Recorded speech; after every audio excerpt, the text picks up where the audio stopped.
crisis between the United States and Great Britain that exploded into the War of 1812, otherwise known as the Second War of Independence, stemmed from the European conflicts of the French Revolution and later the Napoleonic Wars. The British restricted American trade since they feared it was harmful for their war with France. They did not want supplies to be sent to France, so they decided to set up a blockade around 1806 upon the entire East Coast. The British also wanted to set up a Indian state in the Midwest in order to maintain their influence in the region. This is why 10,000 Native Americans fought on the side of the British during the war. Another factor that led to war was the impressment of American sailors. British arrogance and hostility went as far as to include a deadly attack by the British frigate HMS Leopard upon the USS Chesapeake. As tensions rose, Thomas Jefferson retaliated by passing the Embargo Act of 1807, which restricted all trade with England and France.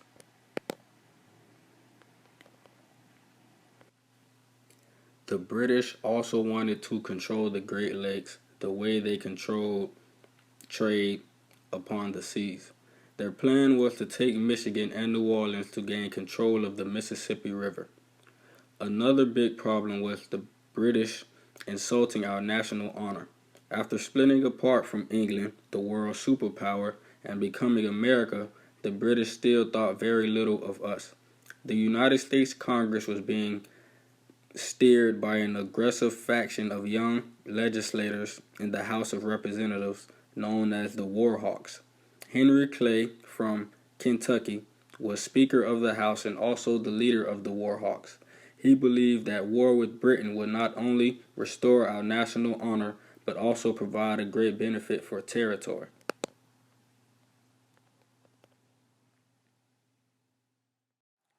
One of the first land engagements of the conflict was the Battle of Tippecanoe. It was fought on November 7th, 1811, near present-day Lafayette, Indiana. The battle was led by Governor William Henry Harrison of the Indiana Territory and Tecumseh, leader of the Native American Confederacy. Harrison led a convoy of 1,000 men to destroy Prophetstown, a Confederate headquarters near the Tippecanoe and Wabash rivers. In the end, Harrison succeeded, and despite the defeat, Prophetstown was rebuilt while hostility continued and the increasing violence. American public opinion was pointing the finger at Britain as the cause of the violence. The War Hawks suspected Britain of funding and supplying the Indians. As a result, relations between the United States and Britain began to deteriorate, and Congress declared war in 1812. The first major battle in the War of 1812 was the Battle of Queenston Heights, which was won by the British. The battle was a result of an American attempt to establish a foothold on the Canadian side of the Niagara River. The British were able to defeat the Americans because of their artillery fire and the reluctance and inexperience of the American militia, even though the British were outnumbered 2-1. Britain was victorious, but one of their best officers, Major General Isaac Brock, the hero of Upper Canada, died in battle. The next decisive engagement was the Battle of Thames, a United States victory against the British and Tecumseh's Confederacy. It occurred on October 5, 1813.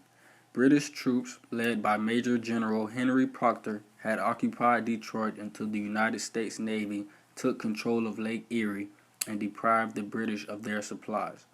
This led to the British retreat up the Thames River. Tecumseh was forced to do the same. American infantry and cavalry drove off the outnumbered British and depleted the Native Americans, all done under command of future President General William Henry Harrison. Tecumseh is also killed, and the British lose nearly all of their Native American forces, a major turning point of the war. Great Britain had few troops in America. Their main fighting force was in France fighting in the Napoleonic Wars. When Napoleon was finally defeated in 1814, they turned their eyes on America. The burning of Washington, D.C. took place on August 29, 1814. It involved the British and American forces. During this time, Rear Admiral George Cockburn set fire to many public buildings, including the White House. The attack was in part a retaliation to American actions in the raid on Port Dover and the Battle of York. It marked the only time in history that Washington, D.C. was occupied by a foreign force.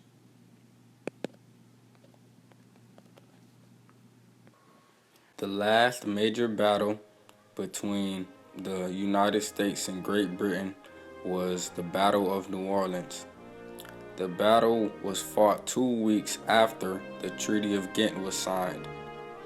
Major General Andrew Jackson lost only 71 men while inflicting 2,036 British casualties. This made him a national hero and catapulted his political career, which would later help him become the President of the United States of America. The Treaty of Ghent seen no boundary changes, and things went back to normal after the war. The big losers, however, were the Native Americans. They suffered plenty of casualties and lost even more land. In this war, America proved that they would be here to stay and that they would someday be a national player